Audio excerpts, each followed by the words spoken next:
لذي حجر ألم تر كيف فعل ربك Okay, thank بعاد you. Hold it. العماد التي لم يخلق مثلها في البلاد وثمود الذين جابوا الصخر بالواد وفرعون ذي الأوتاد الذين طغوا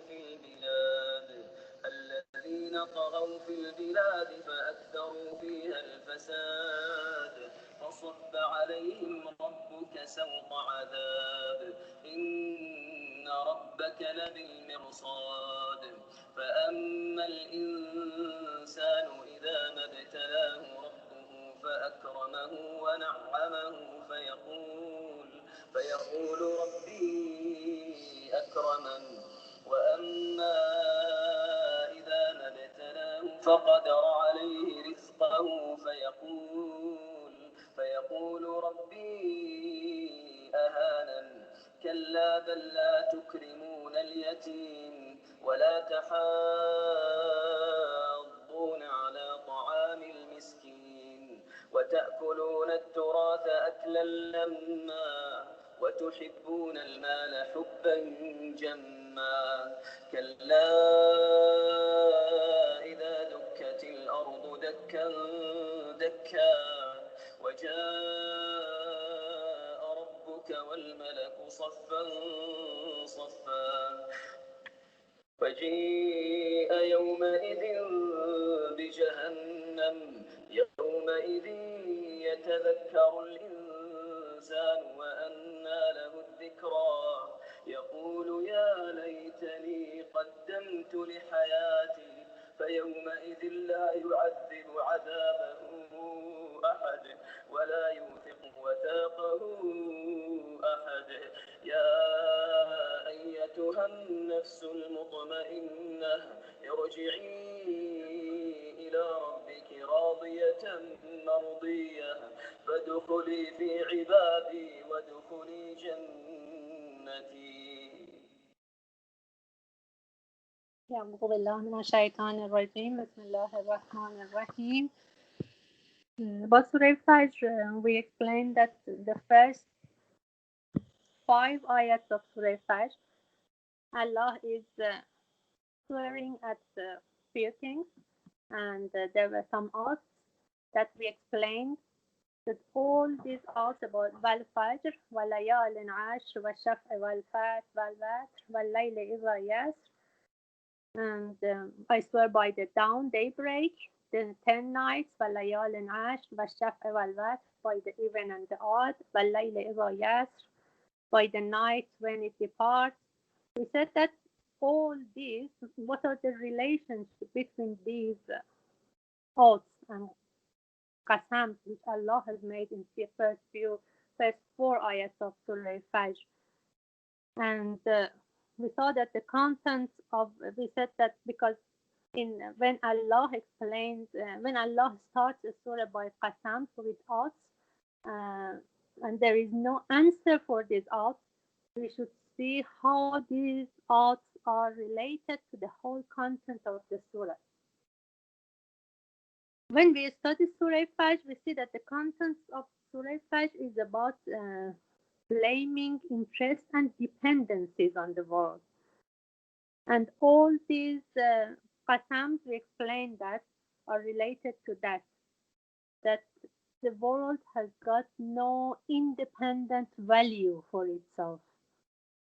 Because we all know that when we live in this world, it's not because of this world. In fact, it's because we are planning our real life, which we will see in following ayats of Surah Fajr, that what is real life. So this world is not real life. And Surah Fajr is all about blaming the dependencies on the world, on this world, which doesn't have any value on its own, doesn't have any independent value. And then we said that we described that what's the best example and most related example for these 10 days when Allah is saying Walayalin Ash, by I swear by the 10 nights, Walayalin Ash. What is the best example and most related examples for these 10 nights and days in Quran. And we said that the first 10 nights of Dhul Hajj are the most related examples, are the exact examples for these 10 nights, because what happened to two of our prophets, which was ignoring this world, the dependencies to this world, happened on the first 10 nights of Dhul Hajj, which was one was when Allah commanded Prophet Ibrahim salamullah alayhi to sacrifice his son, and Prophet Musa alayhi salam was commanded by Allah to go to the mountain for 30 days and then proceeded it to for 10 days to reveal Torah to him. And another event which happens on the first 10 days of Dhul Hajj is Hajj. And we said that Hajj is one of the 10 branches of our religion, one of the main branches of our religion.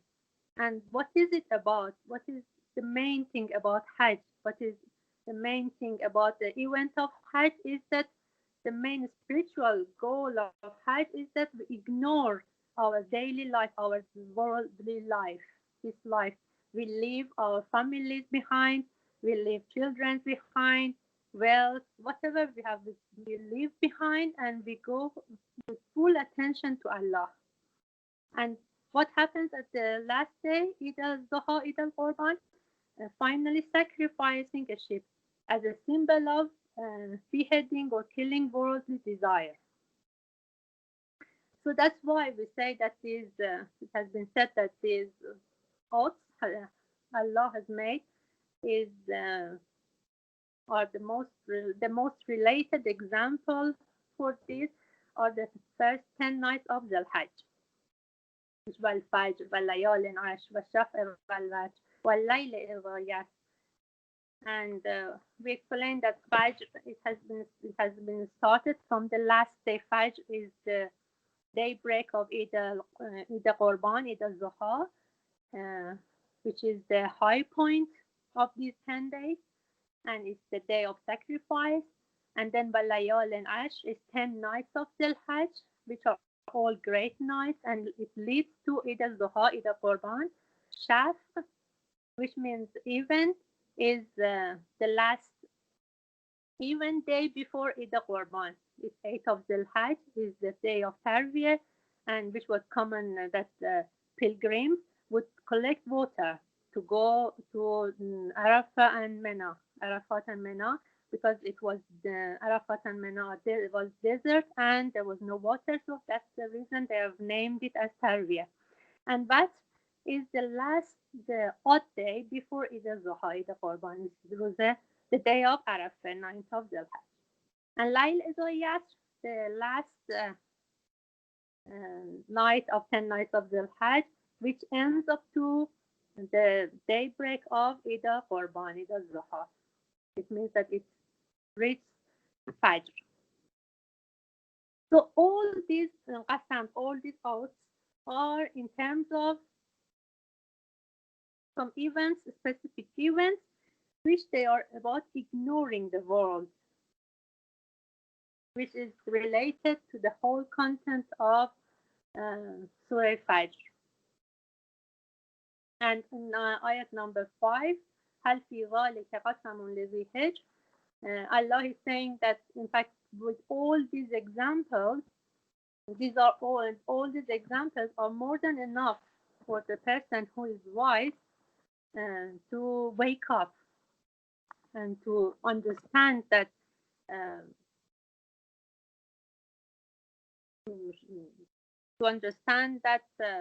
this world has got no value on its own. It says that is there sufficient proofs for men of understanding in those above oaths? It means that shouldn't the wise person wake up by the content of these oaths?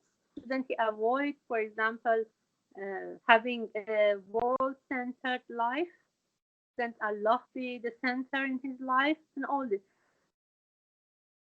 And then from ayat 6, Allah starts explaining about different tribes, what happened to these tribes, and what was specific about these tribes, different tribes like tribe of Ad, Samud, and Pharaoh, because they were all powerful, worldly wise, powerful in the terms of worldly wise, and then they were well off in, for example, wealth. And we explained that, for example, the tribe of Ad, they would make strong cities and with very architectural structure, with architectural structure buildings with tall and beautiful columns, إرم ذات العماد. And Allah is saying that ألم تر كيف فعل ربك? Didn't you see how your Rabb treated them? ألم تر كيف, and we explained that this ألم تر كيف فعل ربك is related to ayat 6, and then it goes to, because with Wav it connects to ayat 9. It means ألم تر كيف فعل ربك بثمود, or ألم تر كيف فعل ربك بفرعون. It means, didn't you see how your Rabb treated all these tribes and people? Because, for example, the tribe of Ad, we explained that they had made a city which, in terms of beauty and strength, it was unique. It was not created like that before. Or the tribe of Samud, they were وَثَمُودَ الَّذِينَ جَابُوا الصَّخْرَ بِالْوَادِ. They had reached that certain level of power that they would cut out the rocks in the valley. It means that they were so powerful and they were well off, wealth-wise. They were so rich. And Pharaoh al-Autad, the owner of the nails, we explained that why Pharaoh is named as al-Autad. Watat means nail, and we said that it means entering some. Watat means entering something is a place and firming it there. So that's why we say al-Autad. And we explained that there are two explanations for Pharaoh. There are 2 points for Autad, which it is mentioned in different translations for Pharaoh. That one is because he used to nail people who would not obey him, who would go against him, he would nail them. And another explanation is that by the order of him, by the order of Pharaoh, very strong buildings were built on the ground, and which looked like mountains. And the second explanation looks more compatible with the rest of ayats in this ayah and in this surah, because we have spoke about tribe of Ad and Samud, which they used to make strong buildings. So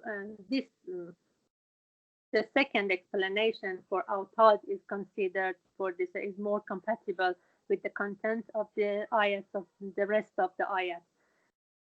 So it wants these ayats wants to say that these tribes, they were so powerful and well off. What happened to them? الذين تقوا في البلاد.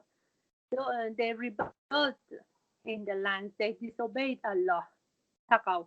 And we explained that taqaw comes from tuqyan, which means exceeding the limits.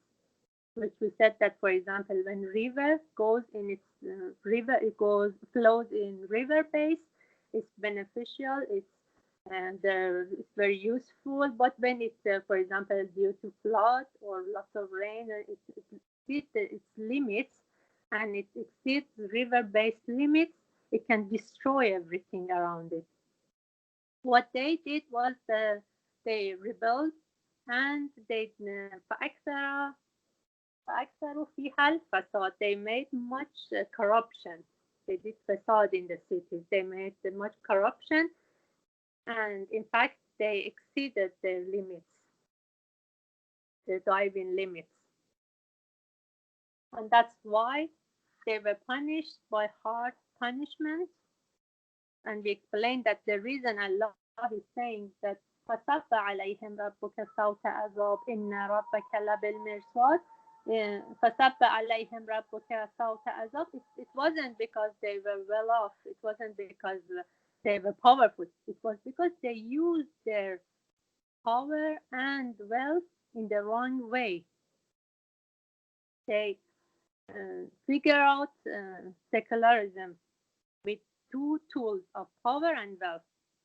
That was the reason, because what they did was تقوا في البلاد. They exceeded their limits. What they did was فأكثروا فيها الفساد.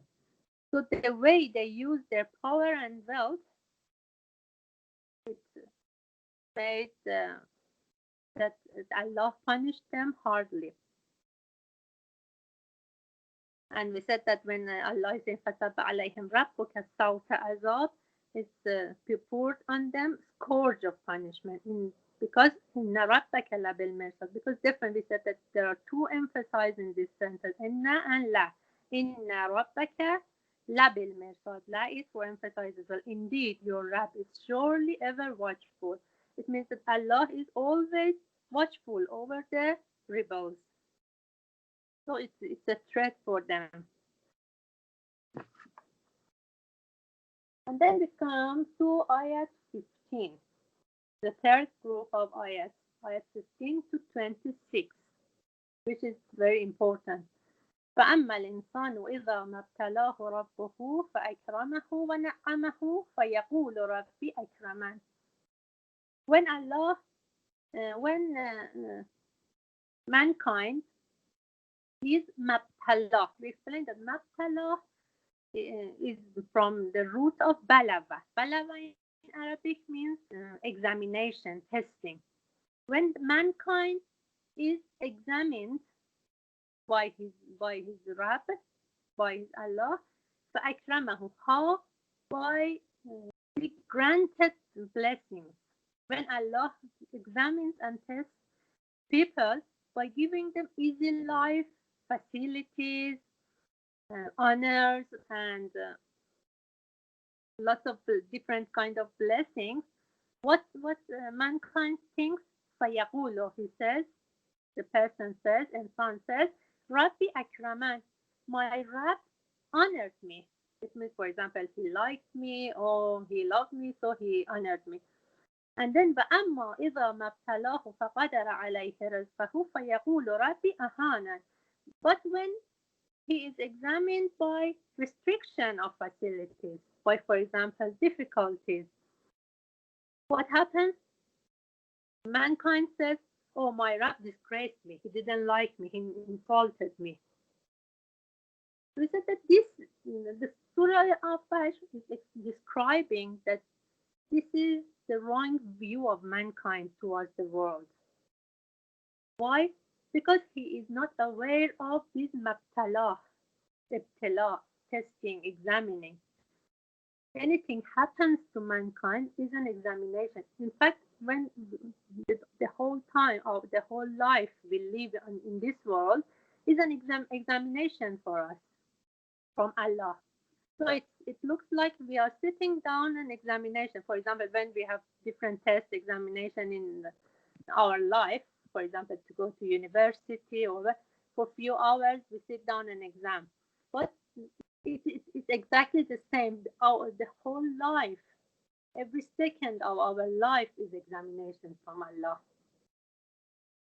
But what happens to people, to mankind, and son, is that he doesn't consider this examination. He forgets. He doesn't consider that this life is all examination. And that's why when he goes through easy life, blessings, and all this, he says that my Rabb honored me. And when something happens to him, he complains that, oh, why me? Why this happened to me? Why me going through all these difficulties and all this?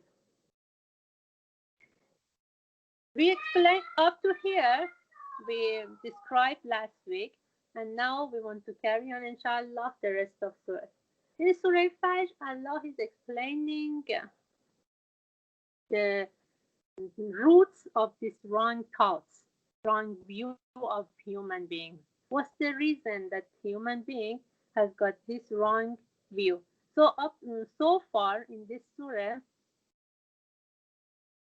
uh, all the all the rebels and disobedience mentioned about so far in this surah are all those kind of human beings whose their wrong attitude and whose wrong views towards world made them to be disobedient towards Allah, made them to be made, causes rebellion, violation of religious limits, made them exceed the limits of Allah. And Allah wants to explain that why it is like that. What's the reason? In ayat 17, Allah is saying, كلا بل لا تكرمون اليتيم ولا تحاضون على طعام المسكين وتأكلون التراث أكلا لما وتحبون المال حبا جما.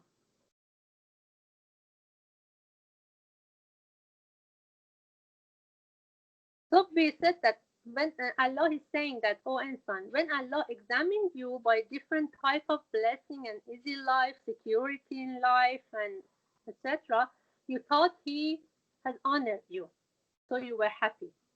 When He examined you by restriction of your facilities and difficulties, you thought He disgraced you. But both are wrong, and in both cases, you didn't notice that these are all exams. Allah is saying, do you know why you think that way? Okay, Allah is saying, now I explain the reason and root for your wrong view. Kalla balla tukremun al-yatim. Never is like that. Kalla in Arabic means never. Never is like that, you think. In fact, in English translation, it says nay. But if we want to explain it and relate it to previous ayat, it means that never it is like that, you think. بل لا تكرمون اليتيم. But you do not honor the orphan. That's the reason. لا تكرمون اليتيم ولا تحاضون على طعام المسكين. Nor you encourage others, nor you urge one another to feed the poor. طعام المسكين, to feed the poor people. وتأكلون التراث أكلا لما. What you do is that you consume the heritage all together. When you come to consume the heritage, you eat away the whole heritage all together. It means that all with greed. You do not separate halal from haram, and you eat away it all together. وتحبون المال حبا جما, and you love wealth with exceeding love. Which in, for example, if you notice, تأكلون التراث أكلا لما. أكلا, again, in Arabic, these are, which we don't want to enter the grammar of Arabic. These are infinitive. For example, أكلا is infinitive for تأكلون, or حبا is infinitive for تحبون, which is emphasizing it. أكلا لما, you eat it away all together, all with greed. تحبون المال حبا جما, you love wealth with exceeding love. So it means that it's not that when God examines you by facilities, by blessings, or by difficulties, it's not that God has honored you or humiliated you, disgraced you. It's not. But the fact is that you are unaware of it, that these are all exams, and what has caused this misunderstanding. You have got misunderstanding about what is happening around you. And this misunderstanding is because you do not honor the orphan. كلا بل لا تكرمون اليتيم. You do not تحاضون على طعام المسكين. لا تحاضون على. You do not encourage people each other to help people, because sometimes maybe some person is not capable of helping others a lot, but at least what he or she can do is that encouraging others to help others. That's the reason لا تحاضون على طعام المسكين. And the reason is that during using heritage, you do not separate halal from haram, and you love wealth too much. Okay, what all these, what do they bring? What do these verses bring to your mind? What Allah wants to say? How we are? What's the way of our life?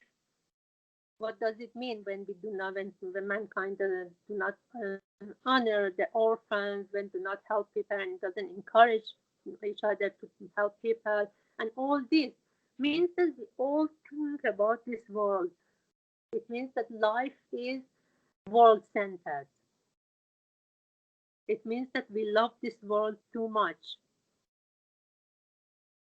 So, and Allah wants because after those ayats 15 and 16, which Allah explained that فأما الإنسان إذا ما ابتلاه ربه فأكرمه ونعمه, when ما ابتلاه was examined, فأكرمه ونعمه, with blessings, with easy life, with honor, فيقول ربي أكرمن, he said he thinks that Allah honored him.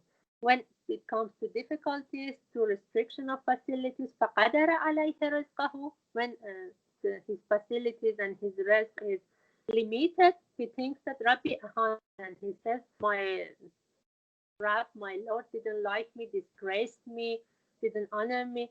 But this is, it's because you think of this world as the center of life. Why? Now imagine that if we think that this world has got its own value independently. For example, we don't think of our real life, and we just love this life and this world. If we lose anything in this world, we are upset. We say, oh, why this happens, or God forbid that something happens to our loved ones, or money-wise we lose something, or whatever, or difficulties comes to life, we complain because we think that our life is just this world. We are living world-centered life. And all these examples, all these verses of ayat 17 to 20 are the exact examples of loving this world too much, being dependent on this world too much. And we think that this world is the center of life. So Allah is saying the root of your wrong view, which you think that Allah, by blessing, Allah honored you, and by restriction your facilities, Allah disgrace you. This wrong view you have, wrong attitude you have, is because you love this life too much. You do not honor the orphan. You do not help people. You do not encourage each other helping people.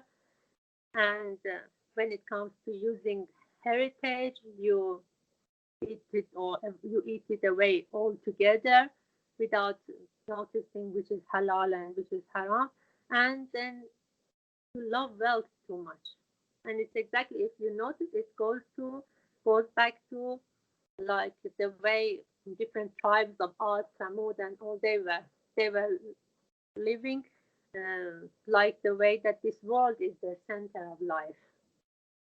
Because sometimes we may not know, we may think that, oh, we are, for example, believers, or we are Mormons, we are believers, and so our life is not. But when we look at it, when we consider it, we see that no, we are the examples of Surah Fajr as well.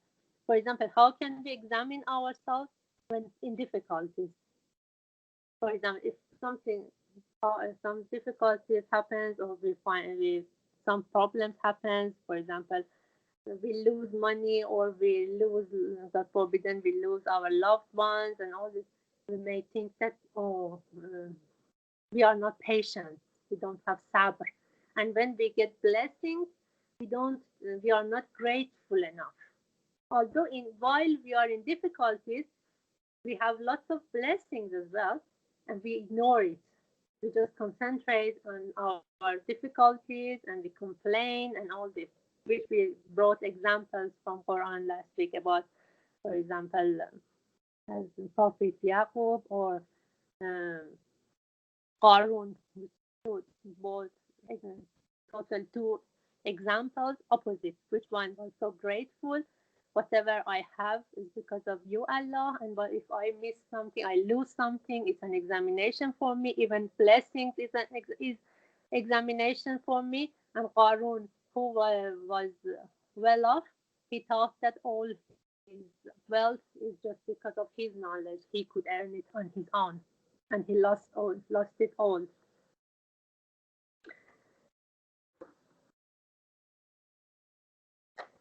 So if we notice Surah Al-Fajr, Allah has investigated roots of our wrong views and gave us practical solutions. For example, Allah said that what's the root of your wrong view and what's the solution. So the best thing, again, my sisters, we go back to Anfal before, even when we used to um, go through different surahs of Quran. I told you that when I study Quran, for example, I sometimes I really think, and there is nothing other than infaq in it. For example, other than which we said, namaz, salat is the pillar of our religion, which we went through it through Surah Ma'arij, not in our class, in our one of our ceremonies we went through it. But other than namaz, fasting, praying, and all this, when you go through Quran, you feel there is nothing other than infaq. And we said that what is infaq is giving away wealth and life, both. Whatever you think, for example, knowledge, wealth, life, giving away in the way of Allah. So that way we can say that we don't love this world too much. We can release it. We can release what we have, our dependencies in this life. So our life is not world center. This world is not the center of our life. Okay, so far, Allah explained about that kind of mankind, that kind of person, that his life or her life is world center. Okay, what another, for example, another solution for this kind of person is what? After giving solution, practical solution, that you need to honor the orphan. You should help people. You should encourage other people to help each other, and all this. It comes to the point that Allah has has to warn us that about the day of judgment, which we have seen it happens in its this Allah describes the day of judgment and what happens on that day repeatedly in different verses of Quran, which we explained that now there is a modern thought. This is not part of Surah Fajr. That is just, it came to my mind that because these days I hear it all the time that, oh, you say that this Allah, he punishes, and the hell is like that, Jahannam is like this, fire and all this, but Allah is the most um, mm, mm, Allah is Rahman Rahim. So these all these you say is not right. But why Allah is explaining about these kind of ayat, like ayat number 21 and 22, in different surahs of Quran, explaining that what will happen to the world on the day of judgment. Or for example, about the punishment. فَسَبَّ عَلَيْهِمْ رَبُّكَ سَوْطَ الْعَذَابِ. So punishment of Allah is not that some people say, oh no, Jahannam is a hospital. You go there. There are nurses. They take care of you and they cure you, and then you will go to paradise. In fact, it is not like that. So in from ayat 21, Allah is warning those kind of people who they think that this life is the center of life, has got the value on its own. كلا إذا دكت الأرض دكا دكا وجاء ربك والملك صفا صفا. Nay, never. When the earth is made to crumble to pieces, دكت الأرض دكا دكا. When the earth is leveled, pounded, and crushed. وجاء ربك والملك صفا صفا. And your Rabb comes and the angels in rank. What happens that day? وجيء يومئذ بجهنم يومئذ يتذكر الإنسان وأنى له الذكرى. In that day, hell will appear. We can see Jahannam. What we can hear now, what we can recite in Quran now about hell, about Jahannam, about what, that day we can see it clearly. Hell is made to appear on that day. And what happens? يومئذ يتذكر الإنسان. On that day, man will remember. It means the mankind and son comes to his sense that, oh, what they told us, what we recited in Quran, what we heard from, for example, in our religion, it was right. It was not dream. So they can see it. They can clearly see it in front of their eyes. وَأَنَّى لَهُ الذِّكْرَى. But this remembrance will benefit him? No, there will be no benefit that day. That we can't go back to orphans, we can't go back to help poor people. That's the day of judgment, and that's the day that we will be judged. And what insan says, يقول يا ليتني قدمت لحياتي. This ayat is very important. يقول means he says, person says, insan says, mankind says, يا ليتني قدمت لحياتي. I wish I had provided before. For what? قدمت لحياتي. For my life. This is very important. لحياتي, it means for my life. I had provided before. So what is real life? Real life starts at the day of judgment. Real life it's not this life. It's not this world. So this world has got no independent value. We should use it to provide for our لحياتي, for our real life. ويومئذ لا يعذب عذابه أحد. So on that day, no one will punish as Allah will punish. عذابه أحد. لا يعذب عذابه أحد. It means that his punishment towards those people, rebellion people, who they did طغيان, who they exceeded Allah's limits, who they made corruption in this world, he will punish them the way that nobody will punish that way. ولا يوثق وثاقه أحد. And none will bind as he will bind. So in ayat 21, after Kalla, we have got Iza. Iza means when. When what happens? When Allah wants to say that on that day, what happens to earth? What happens to mankind?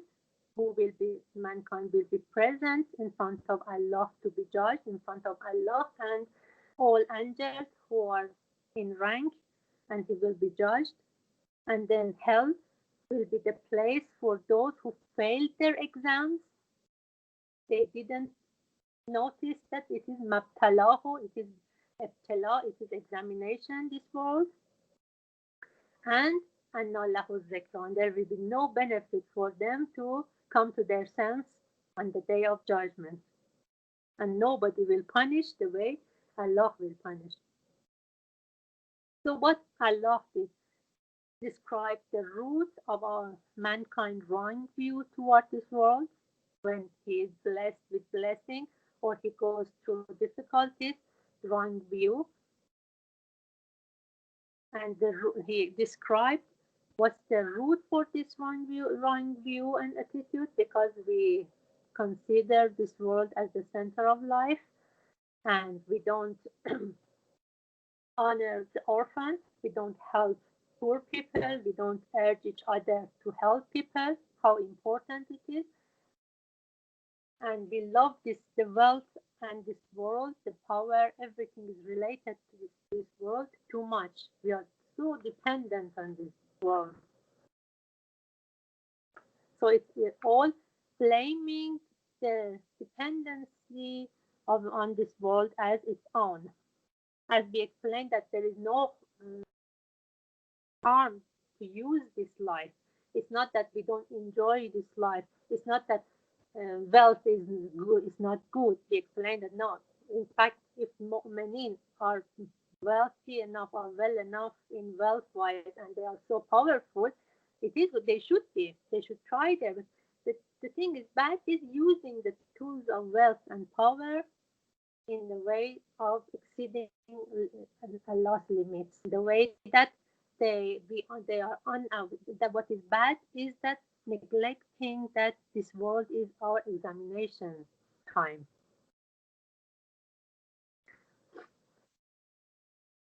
So that's why then Allah warns people, because it's the only way Allah can maybe make Allah wake up these rebellions that who they have got wrong intellectual system. They think of this world as a world-centered system. That's the only way to warn them with Kalla إذا دكت الأرض دكا دكا. And when we say that Kalla إذا دكت الأرض دكا دكا, earth becomes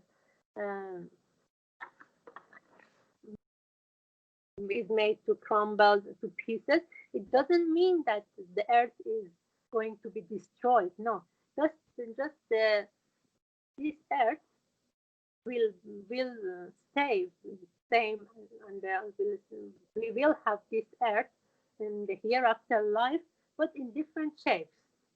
It's not that you think that the earth will be totally destroyed and disappear. No, it's just the specification of this earth we are living on will be different. So up to here, what Allah said, that what was the concentration was that with those thoughts, Allah wanted to emphasize that this world is not the center of the world, and then he explained about those tribes who they had power and wealth, but they disobeyed Allah and the way Allah treated them. And then he described their roots, and then he described their view of mankind towards this world, and explained the roots for the wrong views of humans, and then warned of the day of judgment and hell and what is going to happen on the day of judgment to those rebellions, and explained about Jahannam, hell. But Allah wants to say that in front of them, opposite this wrong intellectual system, there is another intellectual system. There is another view towards world between mankind. It's not that all the mankind, all the people are like this. So from ayat 27 to 30, Allah explains about different kind and different views of people. That there are some people which their view towards life is opposite the first group, which he explained from ayat 1 to ayat 26. So in ayat 27, Allah is saying, يا أيتها النفس المطمئنة ارجعي إلى ربك راضية مرضية فادخلي في عبادي وادخلي جنتي. In front of those secularism thoughts, world-centered thoughts, there is another thought which is nafs mutma'inna. What is nafs mutma'inna? Nafs mutma'inna is reassured soul. يا أيتها النفس المطمئنة, O you pious, the one in complete rest and satisfaction. It is so hard to explain nafs mutmainna in English. Really, it is so hard. I wish I could explain it in part, but I try my best. Just compare this group of people with the previous group. What kind of people were in the first group, which ayat 15 and 16 explain that if they are blessed with blessings, if they are granted blessings, they are happy that, oh, my Rab honored me. If they go through restriction and difficulties in life, they complain and they say that, oh, Allah disgraced us and insulted us. Opposite of this kind of mankind, which mankind you can imagine in your mind now? The person who, when he goes through happiness, through blessings, through easy life, and all this, what is his reaction? He's grateful towards Allah. That, oh, these are all blessings from Allah. And he's aware that these are all examinations. Because in ayat number 15 and 16, we said that that kind of person is the person who doesn't consider examination. That is very important. Doesn't consider that it is ibtila. These are all ibtila. These are all examinations. So when we come to nafs mutma'inna, it means that when this kind of soul, this kind of person to be granted blessings or depriving a blessing when he goes through, he or she goes through difficulties, doesn't disturb his calmness. It doesn't disturb his satisfaction. He's always satisfied. He is always happy with whatever Allah plans for him, because he knows that blessings or being granted blessings or depriving a blessing, both is examination, and that's why he or she is happy. This kind of person, this kind of soul is called nafs mutma'inna. And about this kind of person, this kind of mankind, is that Allah is saying, Ya ayyatuha an-nafs al-mutma'inna, irja'i ila rabbika radiyatan mardiyah. Come back to your Rabb, well pleased.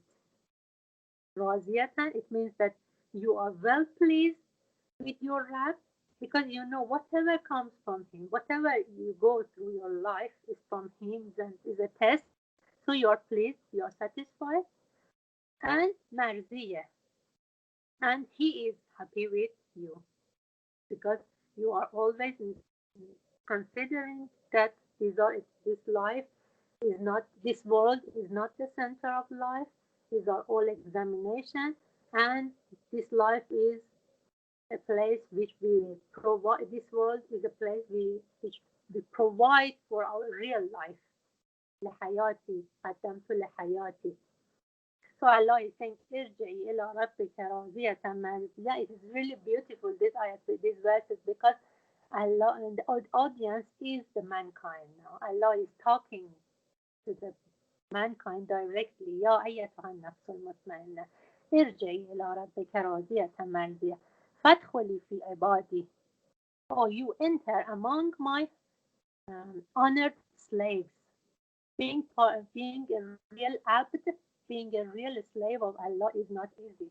It is a real blessing that we can be a slave of Allah. So when Allah calls somebody as Fadkhuli fi ibadi, it's really beautiful. It means that how high degree this mankind has got. Wadkhuli jannati, you enter my paradise. So who is the audience here? Is those kind of persons which they know that there is no independent value for this world. Is that they know that being granted blessings or going through difficulties in life and being restricted by facilities is all from Allah, is for examination. So when easy life comes, when we are happy and we are blessed with different blessings, we are just grateful, means shukr, we do shukr. And if we go through difficulties, we just be patient, sabr, means shukr and sabr, two main tools of nafs al-mutma'inna, in the way that wealth and power was two tools for those kind of people, those rebellions.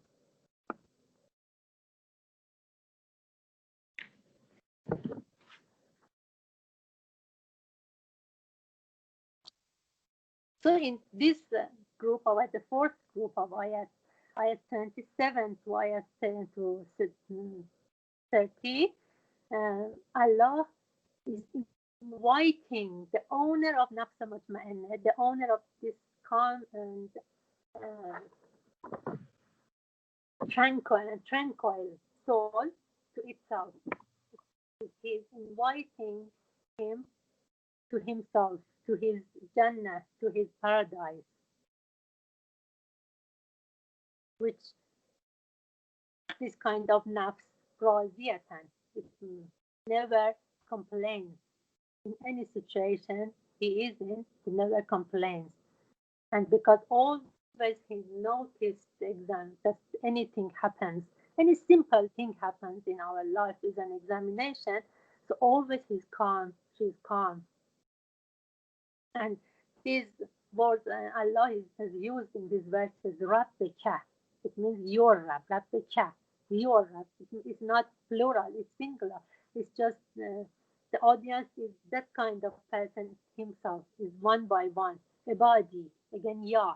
You notice ka, ke, because, in Arabic, because again, I don't want to go through the grammar of Arabic, but the reason it says irji ila rabbik, because nafsul mutma'inna is female in Arabic. For example, arz and sama. Arz is female in Arabic. So it is like that. That's one of the reasons that Arabic is one of the most complete language. That for every word that we have got male and female. So we use it in a way that, for example, rabbike. If it was male, rabbika. So nafsul mutma'inna, because it's counted as female, it is rabbike. Or fi ibadi.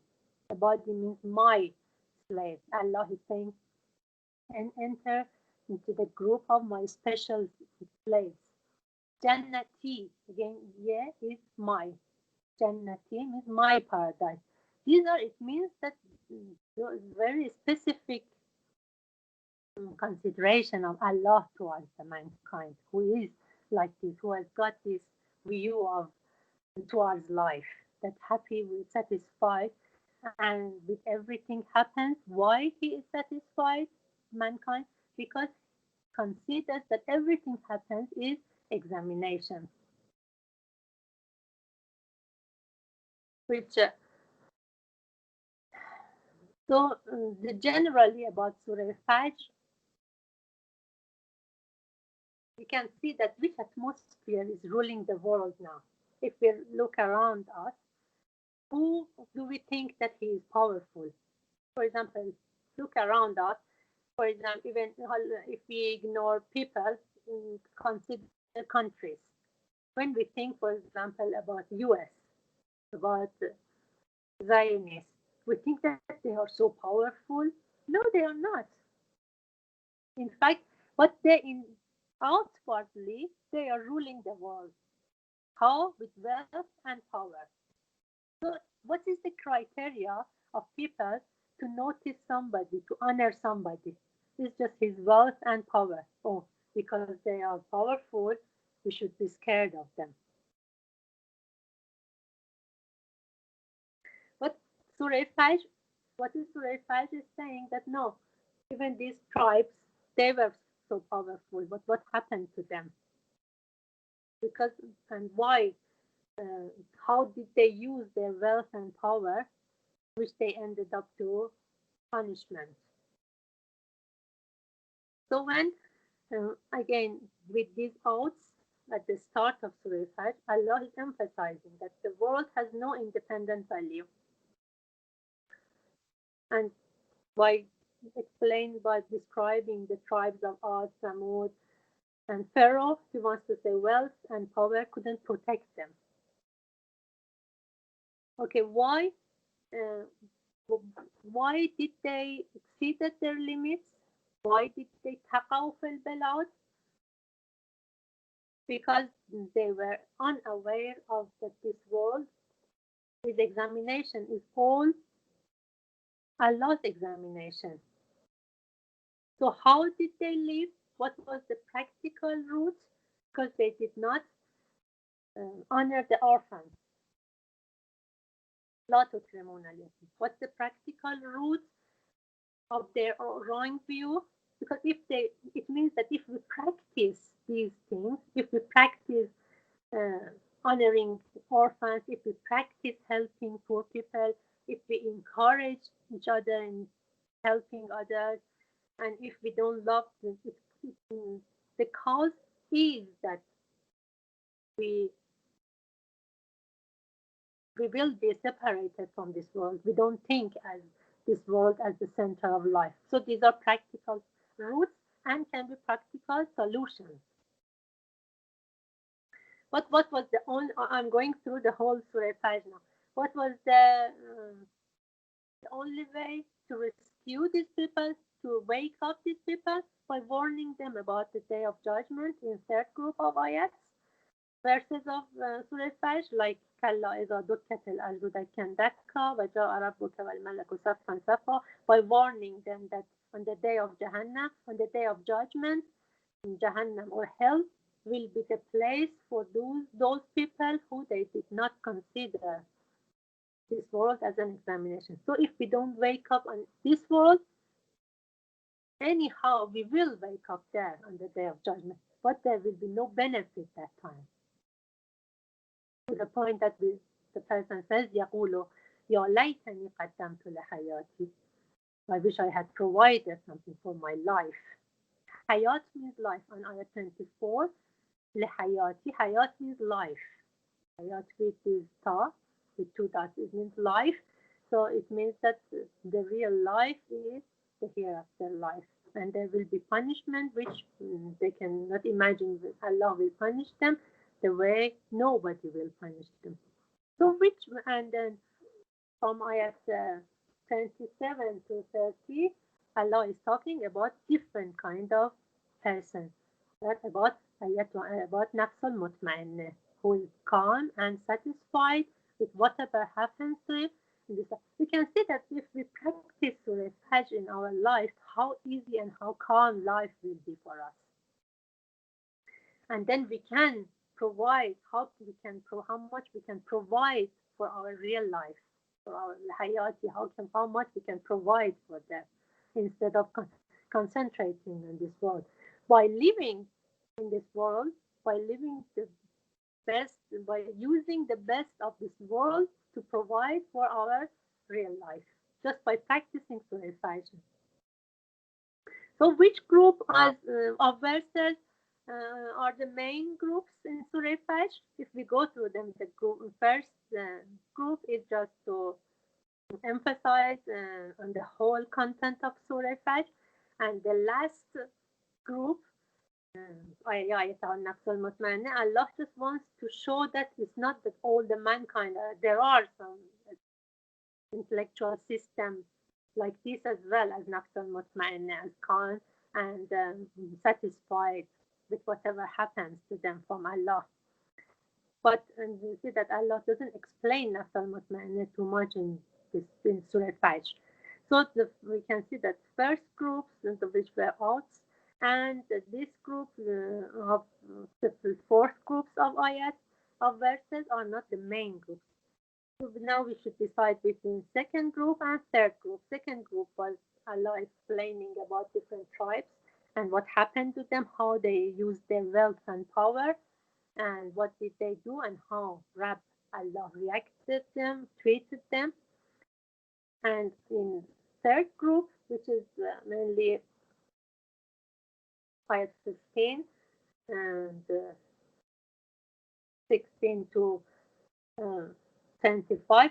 That is the main group or main verses of Surah Fajr, which Allah wants to, which Allah describes the views of mankind towards this life, towards this world, and he investigates the roots for it, and he describes the practical roots, and in fact he gives solutions and warns people that if they don't correct their views and they don't notice and they don't consider this world as examination time for them, then what will be the destiny for them? يومئذ بجهنم يومئذ يتذكر الإنسان. If they don't notice it here in this world, it will be clear for them on the day of judgment. But أنى له الذكر. So there will be no benefit for them on that day.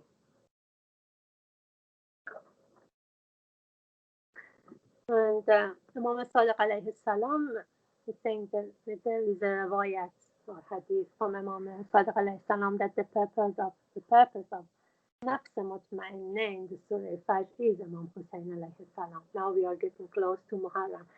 That because he is Imam Hussein alayhi salam, he is an exact example of that blessings and restraints of blessings did not make him disobedient of Allah. He sacrificed all his loved ones in the way of Allah. And fear of, for example, his family being even captured by enemies did not stop him for continuing his way towards Allah. Inshallah, we can practice Surah Fajr in our daily life.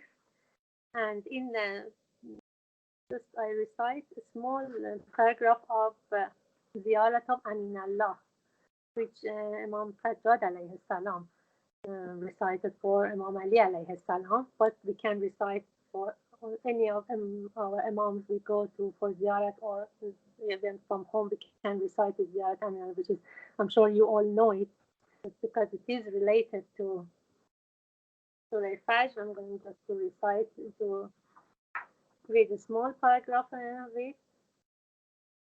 And inshallah, we just ask Allah to help us to practice Surah Fajr in our daily life. Bismillah ar-Rahman ar-Rahim. Allahumma salli ala Muhammadin wa alihi waj'al nafsi mutma'innatan biqadarika raziyatan.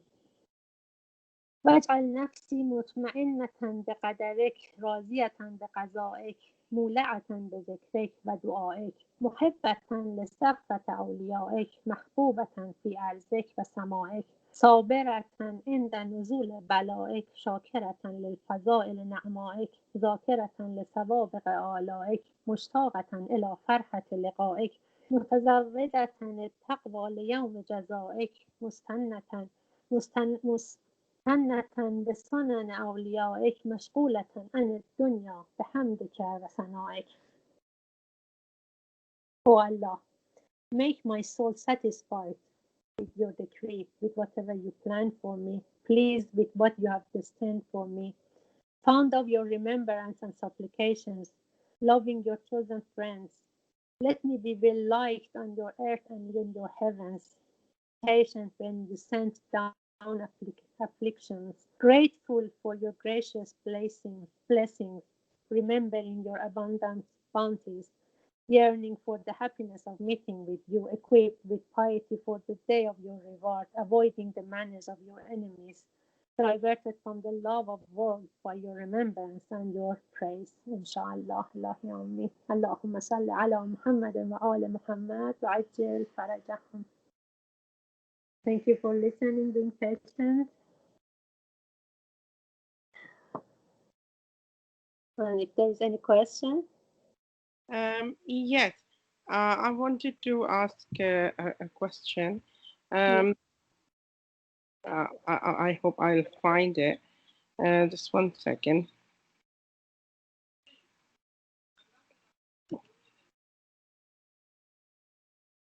Yeah, يقول يا ليتني قدمت لحياتي قدمت لحياتي.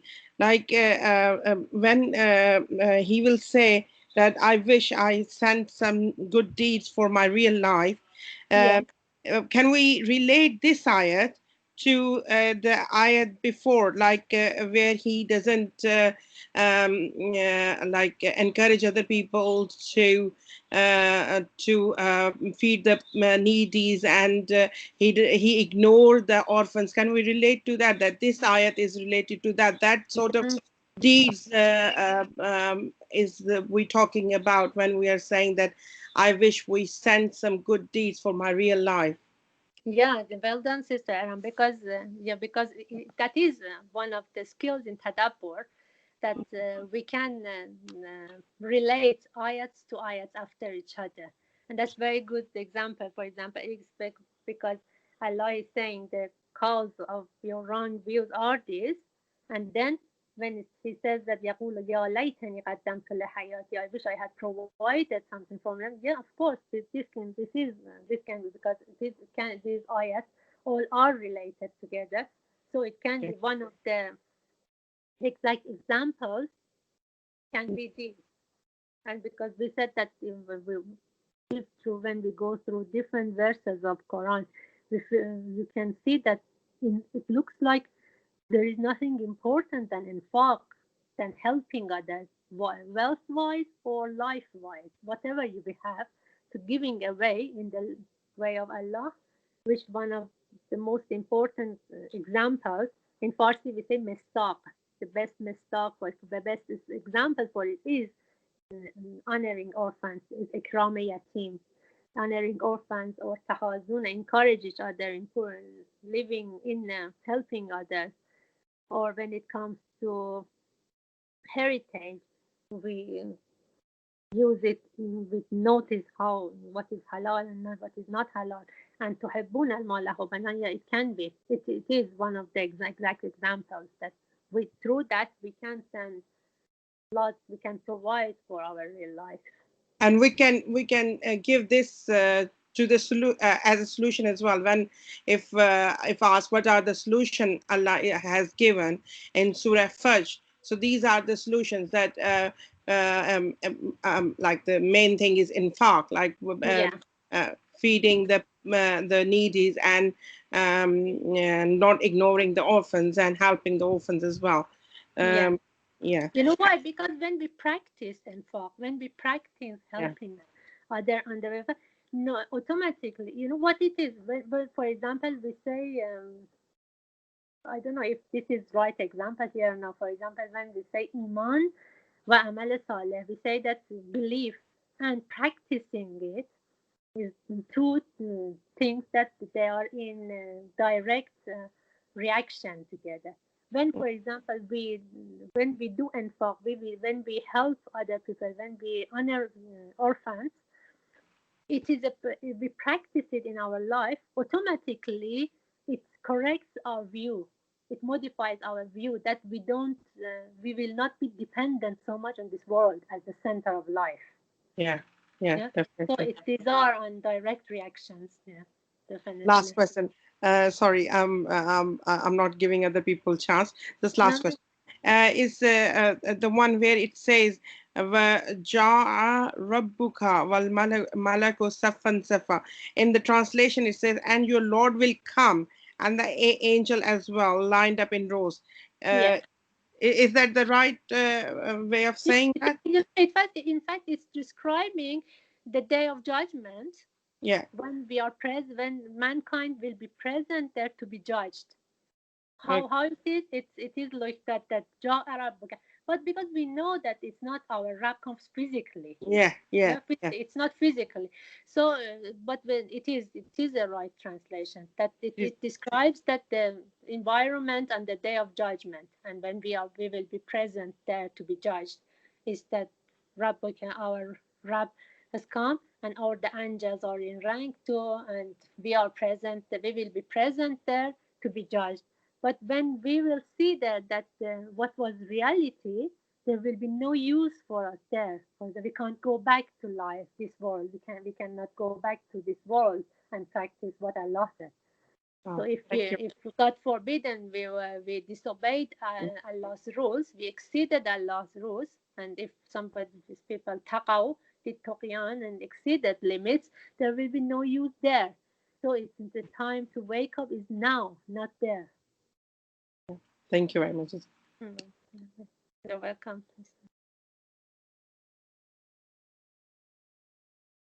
Okay, any more questions?